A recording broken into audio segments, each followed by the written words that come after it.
नमस्कार प्रणाम। हमके सैरलाल यादव वो सबके गोड़ छू के गोड़ लगतनी और आज पहला सोमवारी है और सावन के ढेर सारा शुभकामना रहो सबके। और ये सावन देखी कितना शुभ रहा कि सोमवारी से ही शुरू भइल सावन। देखी का करब, बिना हरि कृपा तीर न डोले, बिना हरि की कृपा के कोनो काम ना होला। और ये कोरोना काल आज कहीं ना कहीं मंदिर से लेके मस्जिद तक हर जगह भगवान के भी क्वारंटाइन कर दिले बा। तो बस और एक और विशेष बात खाती हम लोग सबकी वीडियो बनाओ तनी कि हमनी के भाई अजीत हलचल जी के आज माता जी के काल पुण्य तिथि बा, लेकिन हमनी के ओकरा के नहीं सब मनावत। ऐसे जो कोरोना काल में डिस्टेंस दूरी बनावल बहुत जरूरी बा, एक दूसरे खातिर, एक दूसरे के रक्षा खातिर। तो बस हमहू आवे लरनी ही, लेकिन अब मनते नहीं खे तो आदमी घर में ही मना लेता, आपस में जे भी बा अपन ओकरा के लेके मना लेता।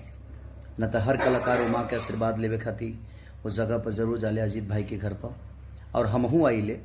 लेकिन अब की हमने के नहीं जा मनावत, ऐसे कोनो कार्यक्रम लिखे हो। तो बस वो माता के स्वर्ग में जगह हमेशा रहे, बस यही कामना करे के बा हमनी के।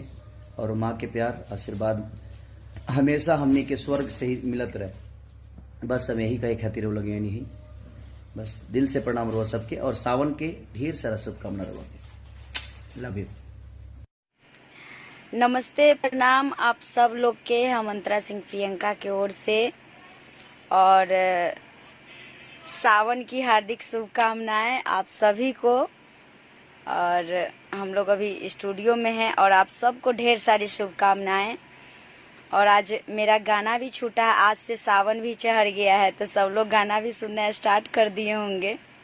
भले कोरोना के कारण कुछ उतना जम नहीं रहा है सावन, पर भोलेनाथ का आशीर्वाद रहेगा तो कोरोना वोरोना सब खत्म हो जाएगा।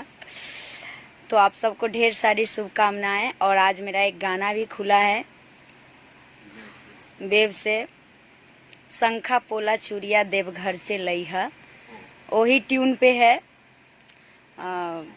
सोना के सिकरिया वाले ट्यून पे है।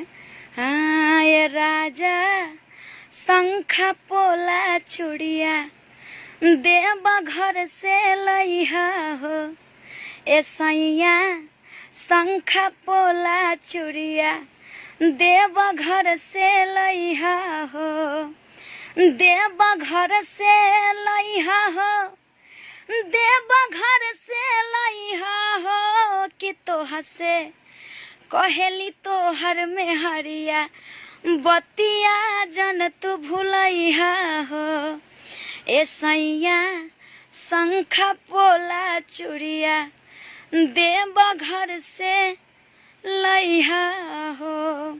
ते गाना के ऑडियो आज छूटल बा वेब कंपनी से, वीडियो भी आज कल में, कल नहीं तो परसों रिलीज हो जाई। आप सब वीडियो के भी ढेर सारा आशीर्वाद प्यार देव। आप सबसे ये निहोरा बा कि वीडियो जरूर देखब। और भी बहुत सारा गीत आयल बा बोलबम के, हमार अपन चैनल से भी आयल बा, अंतरा सिंह प्रियंका ऑफिशियल से भी बहुत सारा गीत रिलीज भइल बा। तो हमारे चैनल पे भी जाके आप बोलबम का गीत सुन सकते हैं। बहुत सारा गीत रिलीज है, वेब कंपनी से भी है और भी बहुत सारी कंपनी से रिलीज हो रही है। सबको ढेर सारा आशीर्वाद प्यार दे रहे हैं, इसके लिए आप सबको धन्यवाद और ढेर सारी शुभकामना आप सभी को। सावन की पहली सोमवारी, ढेर सारी शुभकामना आप सभी को।